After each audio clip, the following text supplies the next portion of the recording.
and admit. There we are. Hey guys, Cameron Drew here with the Power of Two team. Got my buyer's agent Tamar Nazarian, Summer Forbes here, and we've got thankfully Kaytlyn Senkbeil with Mnet Mortgage joining us. Obviously, a hot topic right now is home buying, whether it be your first time home or a second home, vacation home, investment home. So we thought, what better time to do a little webinar about buying a home and getting loads of information from Kaytlyn, who's just a bank of information. So I appreciate that. Yeah. Thanks for being here today. Sure. Thank you for having me. I think all these topics are pretty amazing, and I could go over them again and again because I do think that there always is something to learn. And some of the topics that I think that we had talked about that we wanted to cover is just, how a lender looks at your credit report, the importance of developing a budget, some special goodies for you, of course, for listening, and just the importance of finding the right property and just making sure that it coincides with where your credit is, where your budget is, where your life is. So, with starting with credit, one of the first things that I say to people is, are you on Credit Karma? Like, do you have a free site that kind of helps you just gauge where you are? I know a lot of those free sites give you little tidbits that you can do. Like if you do X, then your score will improve by so many points, or, you had this purchase last month, so it's driving your score down this much. I think all of that is really good to have just your pulse on. I know my financial planner was after me for like 2 years about getting on Credit Karma. She was somebody had stolen her identity, and actually Credit Karma is the reason she found out.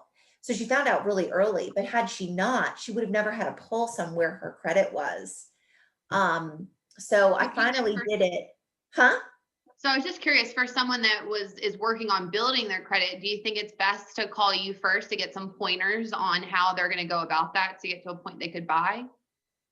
I think both. I mean, for me, like obviously I see credit reports a lot, so I kind of, I guess, am more numb to it. But for like my personality, like say I didn't know anything about it, I would like to go to somebody like me so I could see the actual, like what the mortgage company would see. But I also like to do my own research. So, and my own, I like to read about it on my own time. Mm-hmm. So I think both, I would have both educations going. Mm-hmm. You know what I mean? Sometimes you want to read about it at like 9 o'clock at night. Like you're not going to talk to me at 9 o'clock at night. So. Well, I think one question that I get from buyers sometimes is, how accurate is Credit Karma with their credit scores? Is it pretty spot on? Is it give or take? So the way that I answer that question always, and that's a question that I get a lot, is every type of credit that you apply for has its own scoring module. So if you are buying a car, they have their own formula for figuring out your score. If you're applying for a store credit card or a regular Visa or student loans, I mean, it is all different. So Credit Karma, no, it is never going to match my score perfectly. But if you're on it and you can see how it goes up and down, you can get an idea of your range. Okay. And the reason my credit is so important is the higher your credit score is, the cheaper your life is. Not only is your interest rate cheaper, but your credit card interest rates are cheaper. Your homeowner's insurance is cheaper. Your auto payment that you have, the interest rate that's given. I mean, life is less expensive when your credit is up there. Mm-hmm. So another thing that I think is really cool that I'm not sure everyone knows about, when you are applying for a particular kind of credit, like this year, Eric and I bought a car. And we had to go to multiple dealerships because the one dealership didn't have exactly what we were looking for. It took a little bit of time. And when you apply, they ask you, can you have your credit pulled? So, you say sure the first time. And then you go to the next dealership and you start thinking like, okay, every time I pull my score, it can go down a couple of points. Like, what am I doing to my score by shopping? Because you do need to shop. So if you go auto shopping for like 14 days, within those 14 days, however many times you have your credit score pulled, it'll count as one pull. Okay. So if you're house shopping, and you do it in like 2 weeks time period, then it'll just count as one pull. So you shouldn't be fearful of your score tanking by trying to do what's right for you and shopping and making sure you're getting the best mortgage. Mm-hmm. Okay. Another question that I have from buyers is when they come to you and get a pre-approval and you're just trying to check the basics, is that when you're checking their credit score, does it take a hard hit on their credit or is it just a soft hit? What does that look like from your side? I'm a hard hit. Okay. Okay. In the past, like prior to COVID, we would pull a soft pull 10 days before settlement to make sure that someone didn't have a new debt, like didn't go buy a car in the process. I'm sure you guys have had that conversation with your clients countless times, like, please don't go shopping between now and settlement. So hard hit in the beginning, soft pull at the end. Right now with COVID, we're not doing the soft pulls, but I imagine that'll probably come back at some point. Okay. Good to know. Are there a lot of things changing now because of COVID in the lending process? Mm-hmm. Yeah, of course. Absolutely. My job is usually mind stimulating. For anybody that wants to be a loan officer and likes change, you are come apply. I'm sure it's ever changing. As you know, our market is super crazy too with how quickly homes are moving with the low inventory. You're seeing a lot of multiple offers. So we're like keeping busy with thinking outside of the box and how to keep, your clients having an opportunity before these properties are gone. Yeah. And if you do want your credit pulled and you are interested in purchasing a house and you're listening to this, just give me a shout. I'm happy to pull your credit report and just give you like a skinny on where you are. And, if you are, if you have minor things on your report, then I feel very comfortable giving you a plan to get you to that top tier credit rating. If you have more than some minor things going on, then I generally like to refer you to an expert where you'll get expert advice. And another super important topic is just making a budget for yourself. A lot of times people call me and they're like, well, my lease isn't over for like 6 months, or, my husband and wife are planning on buying a house sometime this year where our family is growing, or whatever the reason that they have going on. And their payment is going from X to something much higher. I always tell people, I'm like, practice. If you're used to paying $1,000 and your taste puts you in a budget or puts you in a purchase price where now your payment's going to be $2,000, open a savings account and start practicing by saving that extra $1,000. It'll do two things for you. One, it'll let you know if you can really do it. And two, you'll look phenomenal to the underwriter because they'll love the fact that you have reserves. Mm-hmm. That's a good point. Yeah. So practice. Goes along with being proactive and thinking of these things beforehand, and then also reaching out to the lender to make sure that you're thinking the right way, that yes, you want the $2,000 a month house, but does everything in line with your debt to income ratio and credit and does all that fall into play to get you that house? Because I think that's sometimes what can happen with some buyers is they start looking at this dream house, and then once looking at the numbers, it sometimes might be a little bit different, or you have to move things around to make it work. Mm-hmm.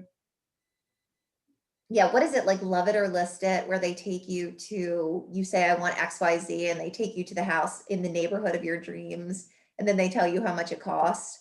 And you're like, oh. I don't love it anymore. Right. But budget is, and you can easily Google a budget, a PDF of a budget online and print one out. And it kind of walks you through the different things that you need to concern yourself with that cost you monthly. I mean, and kind of put those numbers together. Mm-hmm.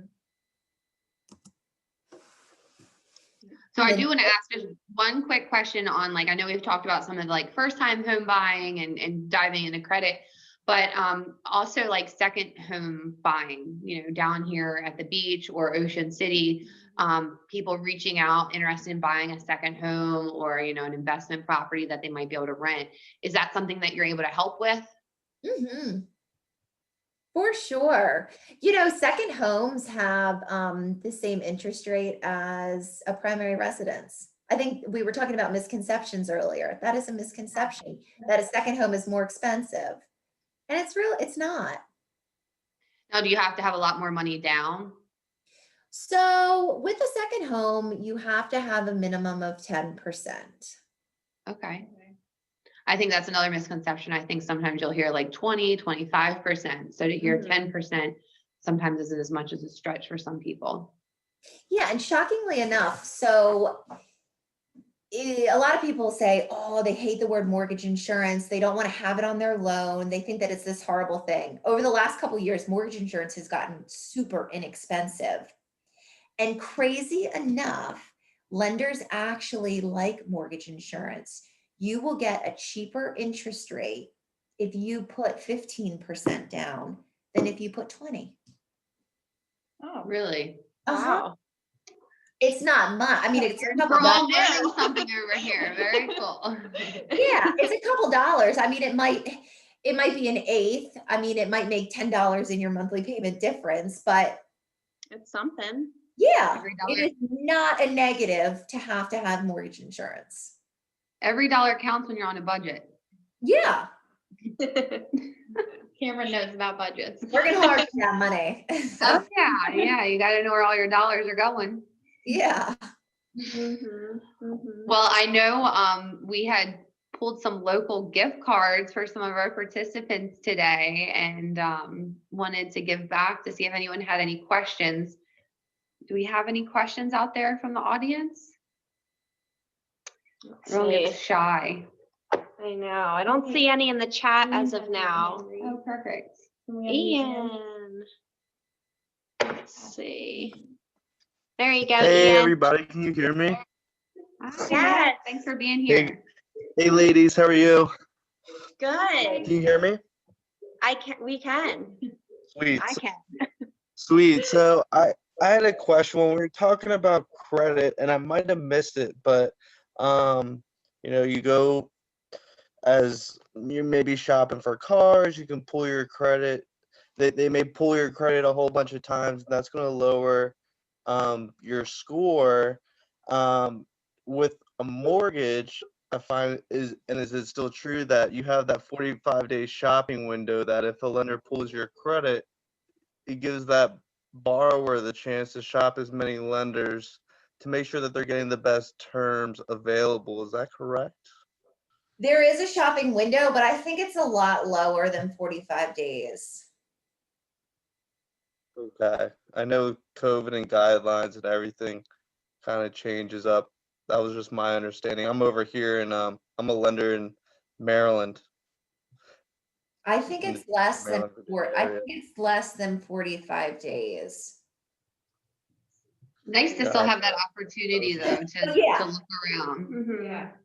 And that's what I'm sure whenever you do your first pool, you can ask whichever lender that you're working with, how long do I have to shop around without getting my credit dinged again or what have you. Right. Awesome. If people are nervous about having their credit pulled, but say they've done it with a different lender, Like if they give me their report, then I can look at it and kind of like, you know, take the information for what it is and give them, answer whatever questions it is that they have. I mean, usually try to be Yeah, that's a good way to do it. work with them, whatever makes someone comfortable. It doesn't make any difference to me. That's a good point, Ian. Yeah, because sometimes it does Yeah, take like a few months to find the right house, you know, and so you want to know that that pre-approval also, I mean, besides just shopping around lenders, but you want to know that that pre-approval still stands, you know, I think that's Strong. right. Yeah. exactly. And I know just a lot of my borrowers who are first-time homeowners, they want to make sure that they are getting the best terms available when they're starting their shop. And before they could even lock in a rate, I mean, you have to have a contract on a home. So I always tell them, I mean, it's good to shop lenders, make sure you're getting the best terms available. But then once you find that home, you have a contract, that's when you want to make sure you're shopping and get in the best financial position possible. Yeah. Well, this is kind of a good opportunity. Actually, I want to ask both Ian and Kaytlyn, how have you guys seen appraisals going? And since you guys are both in different areas, Ian, you're in Montgomery County, Kaytlyn, you're here around the Ocean City area. Have you guys seen any trends with, you know, how appraisals are going right now since this market is so active? Ian, do you want to start? Yeah, sure. I mean, in this market, I mean, just as a lender with a high volume of loans coming through, appraisals are taking a little bit longer on our end. So I've been telling my people, I mean, an appraisal taking anywhere from 10 to 14 days, but with coming in the value, all these homes have been appreciating like crazy, at least around this area. How about in the Ocean City areas? I feel like our appraisers are still like, they're not ready to give us all a lot yet.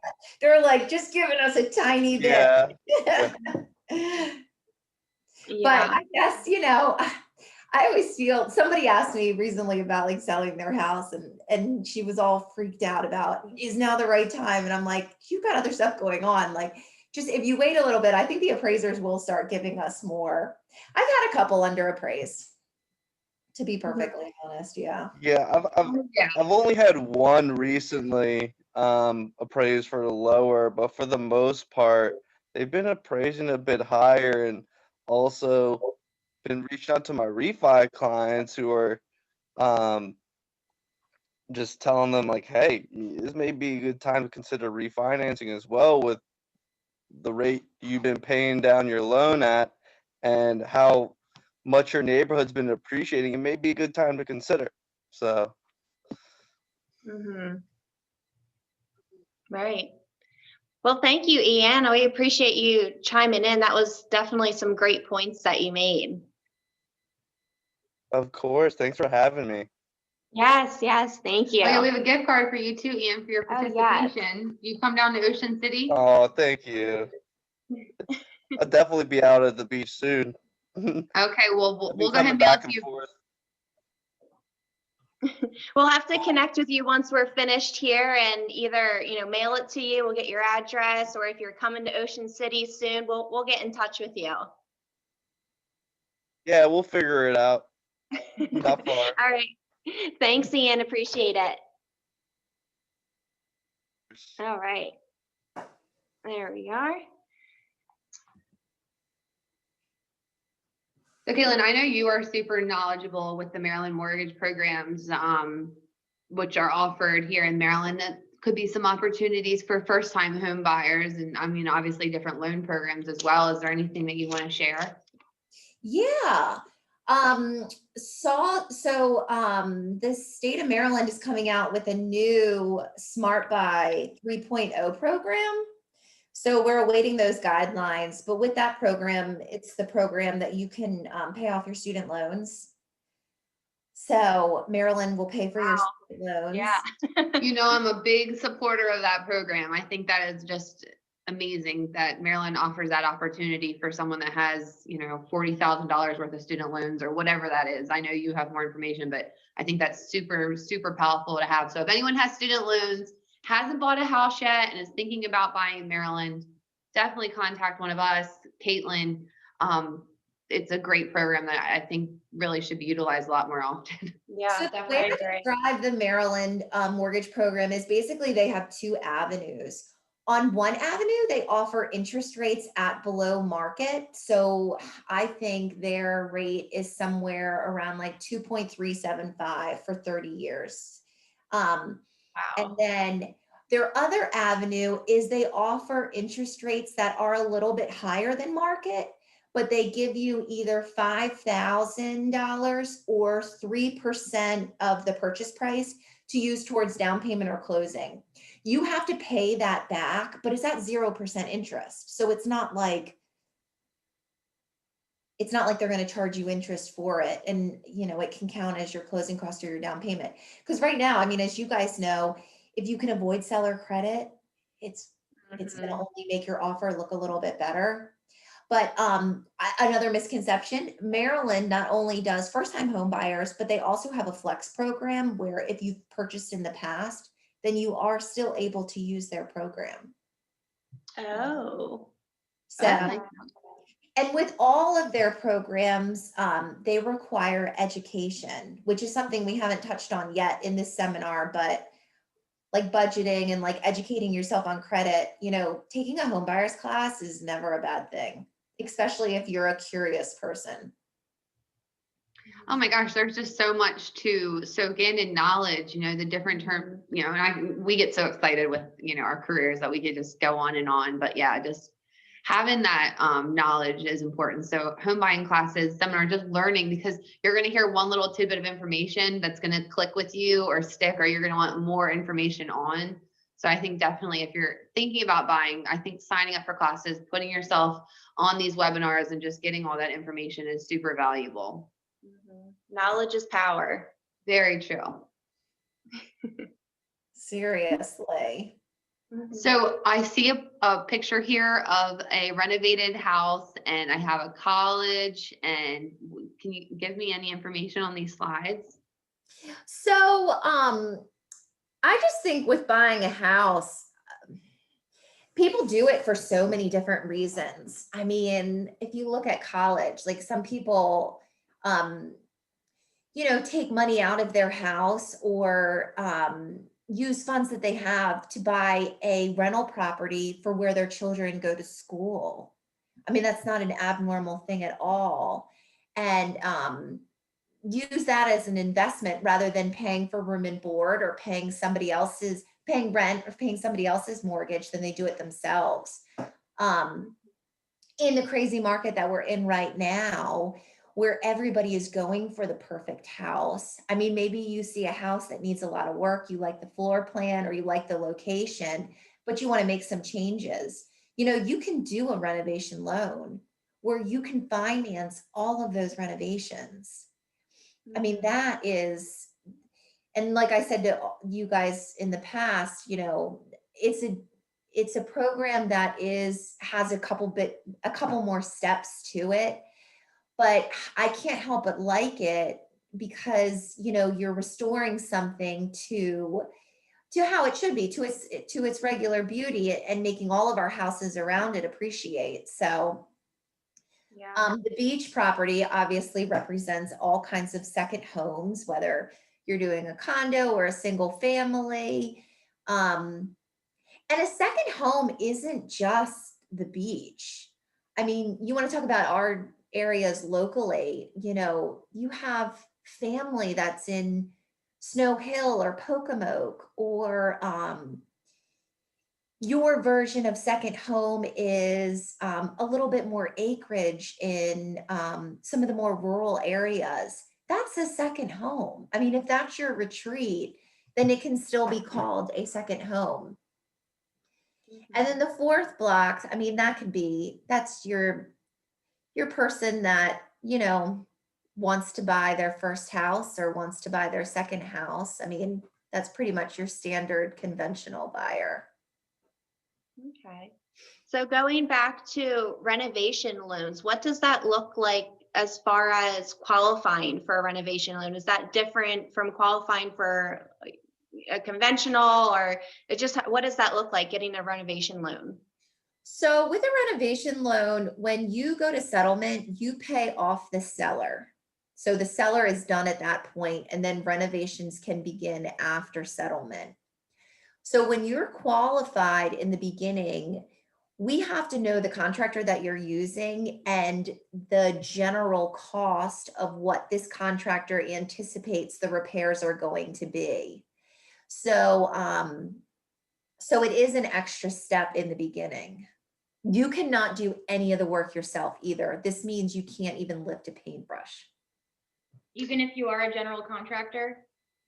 We do not have a renovation program where you are allowed to do your own work, nor are you allowed to be related to the person doing the work. Okay. If you are a general contractor and you wanted to do the work yourself, then I would refer you to a local bank, like Hebron Savings, Bank of Delmarva, that kind of thing.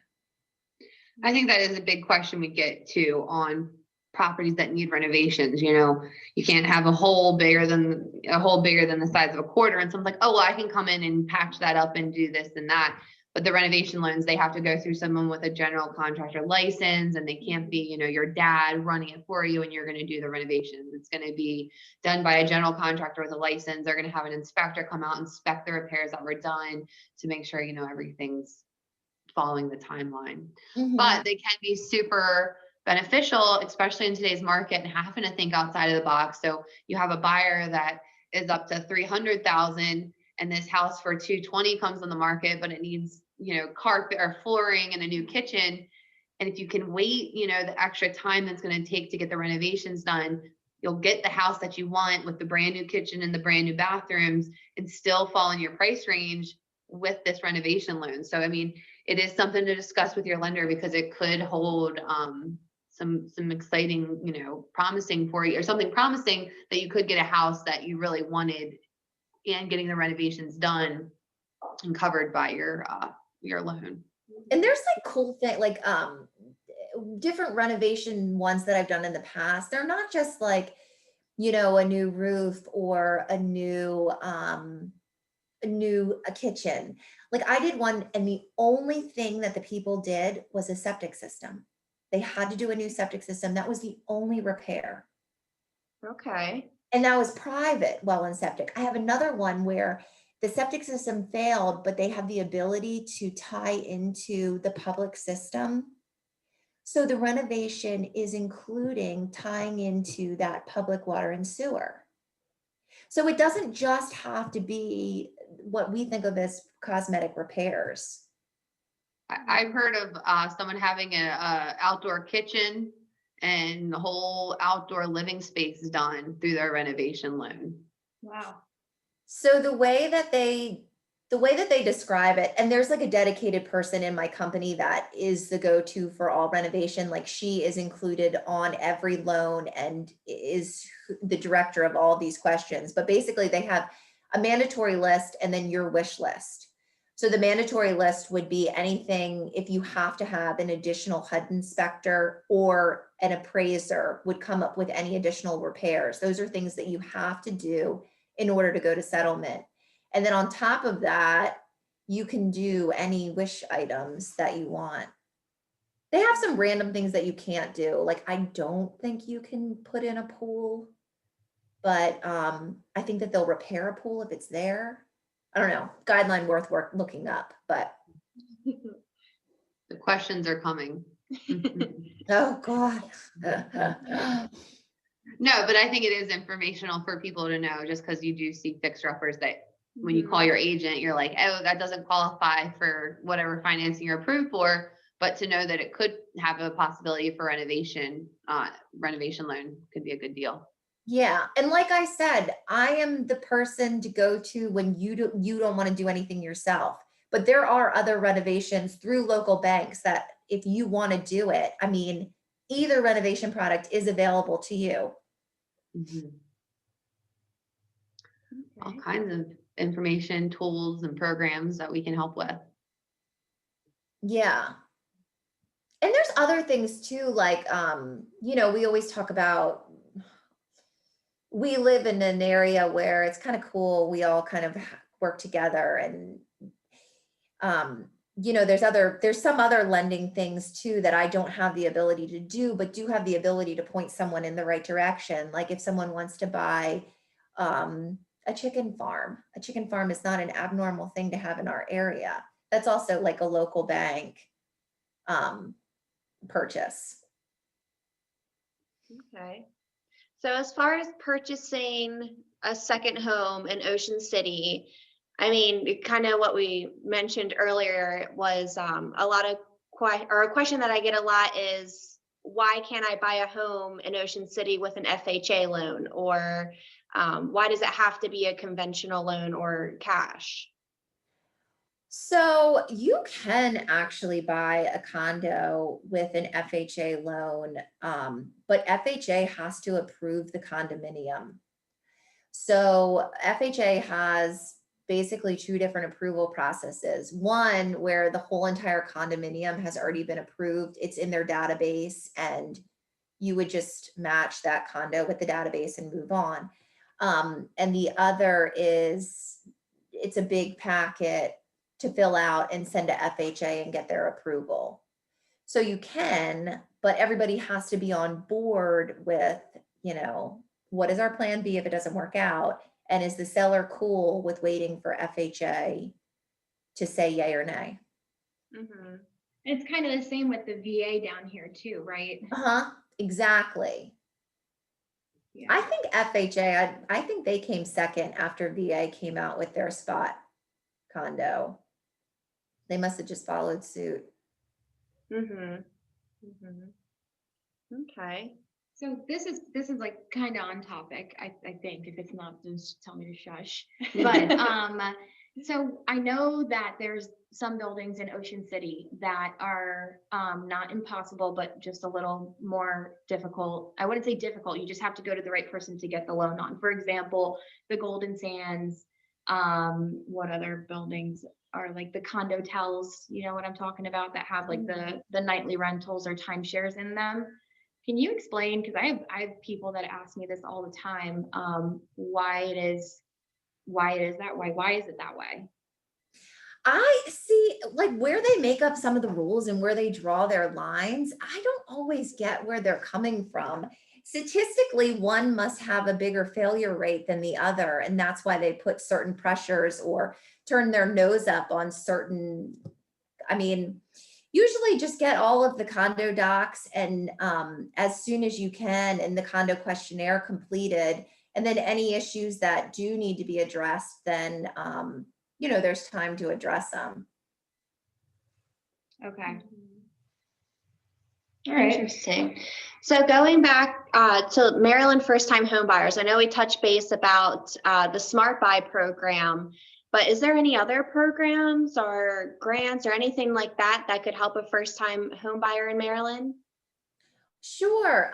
In addition, the state of Maryland, their website is mmp.gov, marylandmortgageprogram.gov, or you can Google Maryland first-time home buyer program and their website will come up. They set their own interest rates, they set their own everything. But they do have not grants, but they do have a second mortgage with a 0% interest rate that they will allow you to use towards closing and down payment. Also, Salisbury Neighborhood Housing has different stuff. They don't have any grants at the moment, but they do have closing cost loans that they will do in Wycomico, Worcester, and Somerset County. So it has an interest rate and it has a payback, but you know, their interest rate is, I think it's 1% less than whatever the interest rate is on the first mortgage. That's great. So, and again, yeah, their website is just Salisbury Neighborhood Housing. You can Google that. And their guidelines are right there as well, but that's something available. A lot of first-time home buyers use USDA, which is 100% financing. But like you had mentioned too, in today's market, it's not going to be in your best interest to have something that's going to have a seller concession or asking money back from the seller. In today's market, you're just not seeing that. So if you're in a position where you really need that, it's really nice to know that there are programs out there that could help you to get your down payment or your closing cost money and still be able to put in an offer and not be at a negative because you're asking for something. You kind of come into it already got your plan situated, so it's not falling on the seller and you keep missing out on houses for it.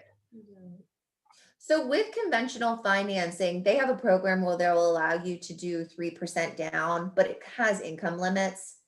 And then if you put 5% down, there's no income limits. And that 5%, I mean, it can be gifted. So if you have somebody that, you know, keeps losing out on contracts, maybe they have a family member that is willing to help and they can get a 5% gift and it would keep them away from the government programs that sellers are kind of turning their nose up. Mm-hmm. True. Okay, that's good to know. So what, kind of taking a step back then, what are some basic requirements for an FHA loan, a USDA, and conventional? So USDA, you have to be on your, if you're just coming out of school, you have to be on your job for 12 months in order to qualify. If you've been in your same field and you switch to a different job, that's completely fine as long as you have a 2-year working history. FHA and conventional are a little bit less strict, where they'll allow education to be a part of your past 2 years. But, you know, when I look at someone's documentation, I basically look at their income to see how consistent and steady it is and how dependable it is.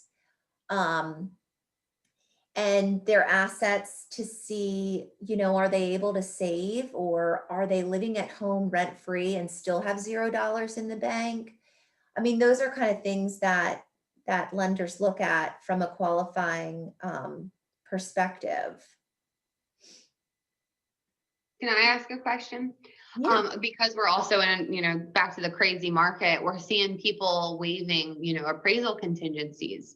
Is that something that a lender can decide to do?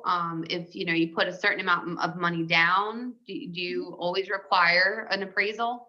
No, we don't. And actually, because of capacity issues, they have been, I think they're waiving so many more than they ever have before. Like now you're putting like 20% down, 10% down.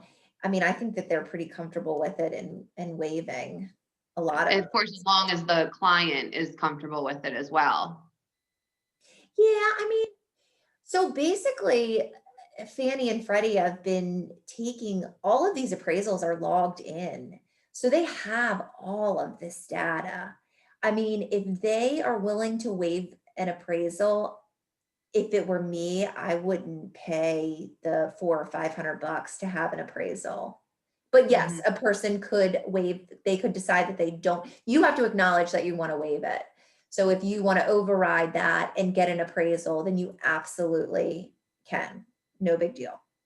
It's something to definitely think about in today's market. I think it's being more common. I'm seeing them waived or hearing of them waived, or having a listing agent ask if the buyer is willing to waive it. So I just was curious how that looks on your end. If it's something you guys have done, and if it's okay. And, you know, too, like how we were talking about appraisers maybe giving us an inch when we want a whole entire foot on values right now. I mean, I have had, it is not uncommon at all for, you know, something to under appraise and somebody to love the house so much it's worth it to them and pay the difference.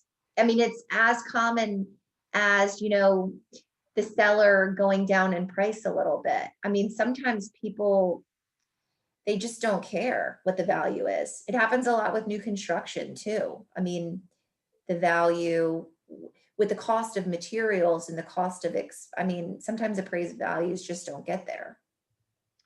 It is. I mean, buy the house. yeah. And if the comp's not there, but the inventory is really low and they're getting multiple offers because there's nothing else like it on the market, the seller is really, I've found twice recently that they're willing to take that gamble of putting it back on the market and either finding a buyer that doesn't have the appraisal or appraising differently a second time. So I think it's becoming more frequent. Yeah, it's definitely, it's something that's coming up in almost all my offers right now. It's something with the appraisal. Something with the appraisal and how Don't we're do structuring, yeah, exactly. Don't do it. It's under, I mean, it's. And waiving inspections too. Yeah. Things are crazy over here. I mean, you gotta do what you gotta do. And Well, if you're knowledgeable like me, so if I was gonna buy a house by myself, I would never waive an inspection, waive it, because I don't know anything about, that's just not my expertise. You want to do your budget, I'll help you there, but I am not gonna like hang my own drywall or look under the sink and see if there's a leak. But for somebody who's knowledgeable, who is, has that background or is handy, I mean, what's wrong with them doing that? I don't know. Just my opinion. And each case is going to be different too. If you walk into a house where it's got a new roof and an HVAC unit only 2 years old, there's your two biggest, aside from maybe a crawl space or some things going on a foundation. You can typically get a good feel walking into a house. Like if you see two of the biggest ticketed items are recently done, and okay, you might have a gamble here on the crawl space. It's like taking a gamble because there's offers out there that are going to be without inspection. So you got to kind of really be observant during your showing and decide like, okay, am I willing to try this without an inspection or no, because there's too many red flags. And condos, I mean, I don't know, I can keep talking. I get so excited. It all depends on what the client is comfortable with at the end of the day and, how badly. And different loan programs are going to have, some of them do require inspections. Nobody requires a full-blown home inspection, but there's different products like USDA requires a water test. VA requires a termite. I mean, those are things that you can't get away from. But whereas conventional, I mean, they're not going to require anything unless, somebody has something listed in the listing agreement or there's something that shows up on the appraisal. Oh, I have a question for you. So let's say someone has the conventional loan and the HVAC doesn't work and there's like some of those, how do I phrase this? The things in the house that make it livable. You know what I'm saying? What if some of those don't work? How, like, is that going to be a problem on a conventional loan too? Yeah, the house has to be livable and it has to have heat. It has to have heat. Okay. Has to have heat. It has to have a stove. Shockingly, it doesn't have to have a fridge. You can use a cooler. Oh, okay. Doesn't have to have a dishwasher, doesn't have to have a microwave, but I mean, it's got to have heat and it's got to have a stove. For conventional. Because I know that's a more like, I guess what you would say is like a more lenient loan when it comes to the inspections and stuff like that. So that's good to know. Yeah, because like USDA and FHA have, requirements on the roof. Like your roof has to have at least 3 or 5 years, and that's not my expertise, but conventional may not have even a mention about the roof versus FHA and USDA does. So, and that goes into talking to your loan officer about the different programs. So then your realtor knows what kind of houses we should be looking for if we're looking, and if we can say, oh, that one's not going to qualify for FHA or USDA, but it could be an option for conventional or a renovation, I always tell, because there's a lot of buyers out there that think they qualify for a loan and they can just purchase any home with that loan. I always have to say, you qualify for a loan, but so does the house separately. That's really awesome.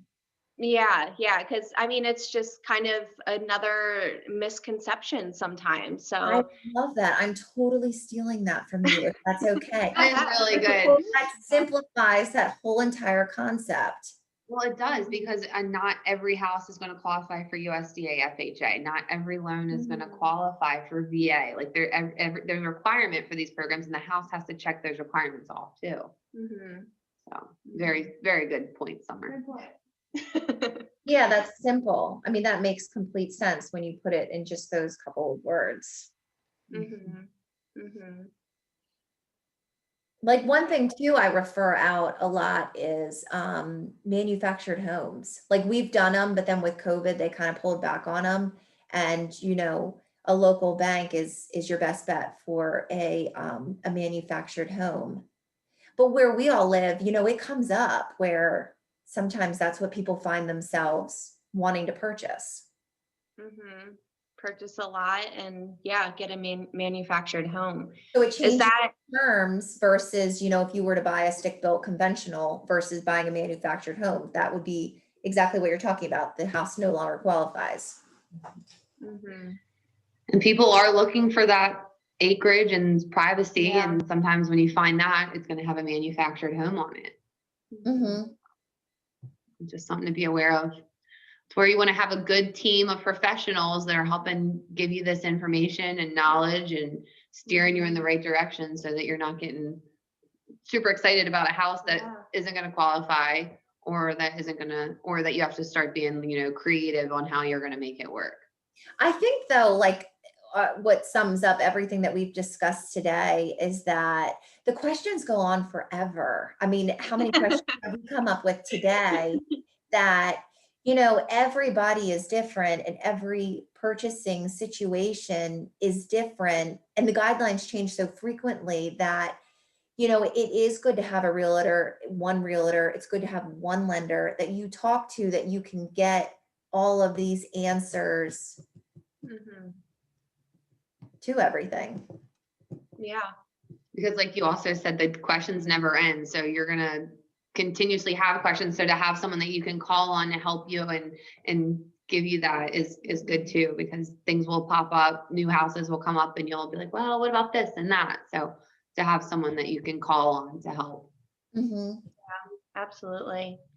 Well, besides, I know we touched base a little bit on some other misconceptions, like you don't have to have 20% down to purchase a home. What are some other ones that you've come across that are a misconception?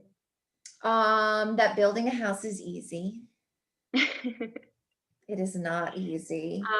Especially now with everything being on back order, and it could get a little bit pricier. It could take a little bit longer. Yeah. Lumber prices have gone up drastically. It is really true right now that I don't know what the actual statistic is, but I feel like it's 70%. I don't know what, it's a lot. Yeah. I want to say I heard 80 something percent. And you feel silly being like, oh, lumber went up 80 something percent since last year. It's not far off. But it's true. I think a misconception too is that you can't purchase if you have a blemish or two on your credit report. Life happens to all of us, and starting with Credit Karma, starting with getting your credit pulled, I mean, you can still purchase if you've had a couple accidents. So if someone was concerned about their credit and they think they want to buy, is that something that they could call you and you could say, you're getting close. I think 2 or 3 months, you might be in a position that you would qualify. Is that it's better to have that conversation to kind of get yourself prepared and have a goal in mind, or when you might be at a position to buy, rather than sitting quietly by yourself, maybe having someone that can help kind of open the door for you. And I feel like, how when you have a secret, it manifests for the people that are so nervous. I have found once they see their credit report and they see they have to do 1, 2, 3 to make their plan right and to get their credit back on track, it's the weight is just oh, yeah, goodness, they bury their head in the sand, avoiding this terrible thing that really isn't so terrible. Yeah.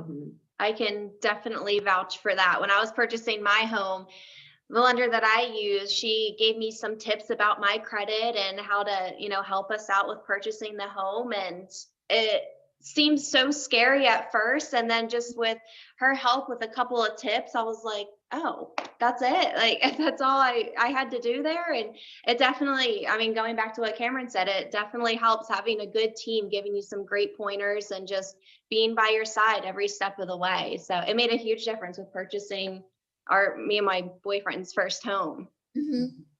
No, I mean, I think it's important to know. Yeah, absolutely. Well, I know we are kind of in the last 10 minutes here of our hour. Is there any questions that our audience wants to ask, or it's kind of an open floor? Let's see. Nobody? No questions? That means we did really well or really bad. Yeah, Yeah. Exactly. Well, there's a ton of information here to, dive into, and I know we're gonna email this link out to those who want to ask questions. Feel free to reach out to any of us. We're happy to help, and I'm sure more questions will arise by something you've heard in this, and we would love to help. So if there's anything that we can do, you can certainly reach out to any of us. I know Kaytlyn's happy to help. Summer, myself, Tamar, we're all just a call away. And we actually have one hand raised here. We got Ian, or actually, Ian, I think you're already unmuted. Can you hear us? Yeah, I can. Can you hear me? Okay. Yes. Yep. So, Kaytlyn, this one's for you. We were talking about appraisal contingencies and how you and Bethany and Tamar and your team also been seeing a lot of waivers on these, with people putting around 15 to 20% down and all of that. What kind of dialogue, Kaytlyn, are you having with your borrowers who are not putting as much money down and are thinking about possibly waiving that contingency? People don't talk to me about that. They talk to their realtors. I would tell them that, I am not the expert in the market as far as waiving contingencies. I'm the expert on mortgages. Well, Bethany, you and your team, what do you guys say? I would be scared to answer for someone when, most of the time when somebody's looking at a house, I might have the address, I might look at the pictures online, but I don't know what the realtors know. That's definitely where you want the right realtor and professional giving you the information. Because each market's different, and there are so many different contingencies, and you just want to make sure that your buyer is comfortable with whatever contingency they're talking about removing. And it really needs to, it's at the end of the day, it's their decision. I mean, we can provide the information, but they decide. And you just want to make sure that they're comfortable with whatever contingency that they're thinking about removing. Gotcha. Because people are doing it, and that's what you want to make sure that they do know is just providing the information is what's going on in today's market. We're seeing people waive contingencies. Yes, I'm talking about a home inspection, and yes, I'm talking about an appraisal. I'm not saying you have to, but I want you to know that that could be what we're going to be up against down the road and what that looks like, because it can go into different conversations. But yeah, it's a conversation that needs to be had. I think that kind of does start with your realtor, just in them understanding what it's like today and preparing an offer. I mean, to put in an offer, we want to look strong. These are some points that could help us look strong. I know they sound a little crazy, but I'm saying that we're seeing them, so I want you to know about it. That's so true. Yeah. Good information. Well, thanks for asking. That's a good question. Do you have any other questions, Ian? That is it for me. Thank you, ladies. Okay. Thanks, Ian. Appreciate it. All right. There we go. Mute. Perfect. Okay. Loads of information to digest. I mean, my goodness, it could just go on and on and on. We could just keep talking about real estate and buying a home and financing. And there's just so many different avenues you can go down in it. But what I think most important and what's going to continuously stick out is having a trusted partner in this process. Loan officer, realtor, your title company. There's just going to be a team of people that are going to help provide a smooth transaction for you. So make sure you're linking up to a good one. Hint, hint. I got a good group of girls. You just let me know. Kaytlyn, what's up? Funny. I always say, so I'm from New York, and when we came down here, I was younger, but my parents, everybody's from Long Island. My parents didn't know anybody. And my mom ended up being in her realtor's wedding. And I think that's almost like that's what, I mean, that's part of your, like all of our jobs. Relationships for a lifetime. Yeah, we're not just transactional where, the people, God, one time I had somebody's closing got delayed for like, sorry, I'm going off topic, but they got delayed for like a month. And the borrower was moving here and she didn't have anywhere to stay. So she lived with me. Like the crazy things we do, but you're friends for life. After you do a transaction with us, Yeah. with us, we're friends. We all have those stories. I had a girl move here from Arizona in the middle of August. Both her parents like in their late 70s, so they couldn't help her move. And she was all by herself, only child, moved here to help her parents because they were getting older. I helped her move her U-Haul, her big U-Haul, just the two of us in the middle of August.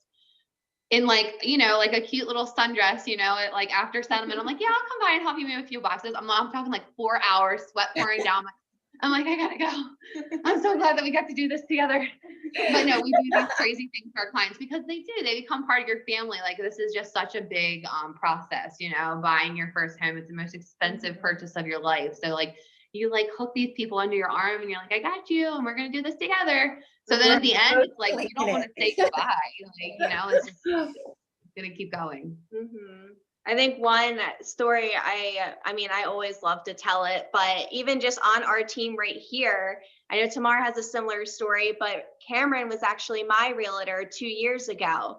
And that's how we met. And we just stayed friends after that. And I was talking to her one day about changing careers and she drug me onto the team and said, be an agent, you'd be great. And I mean, here I am in a career that I love and doing great. And again, it's relationships that last a lifetime. I mean, she started off as my realtor is, business, simple as that. And now, 4 years later, I think it is now. Yeah. It's crazy though. I mean, Debbie Heilman, who's the broker of Heilman Real Estate, sold my mom her house and told my mom that she would be a great realtor. And 22 years later, my mom's one of the top agents in our association of realtors. And she got me to be a realtor. So it's cool. It is a lot about, it is a lot of relationships that are built for a lifetime. I actually met someone last night and she asked me, what do I do? Who do I work for? And I told her and she said, she goes, no way. I love Heilman. I said, yeah, I work for Bethany Drew and Terry Brown. Because no way, Bethany was my realtor and I was at her wedding. Yeah. Oh, that's so cool. Yeah. That's how it happens. Mm-hmm. Yeah. It's great. It's definitely one of our core values that we have is just creating relationships that last a lifetime. You guys are all my friends. I'm gonna make all of you my friends and family. Ian's gonna share a story, I think. Yeah.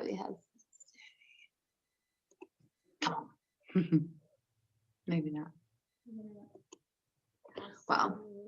All right. Okay. Well, again, I think everyone will get all of our information in the email when we send out this slide for them to watch. So if anyone has any questions, like I've already said, please reach out to any of us. Kaytlyn, I know as well, would be happy to help. Yes. Well, thank you, Kaytlyn. It's appreciated. And again, lots of great information. And if we have any other questions, we have your number. Yes, thank you. We'll figure it out together. Yes. All right. Well, thank you everyone that joined us today. And, don't hesitate to reach out to us or Kaytlyn if you guys have any other questions as well. Thanks for being here. Thanks for the participation. Bye, guys. Bye.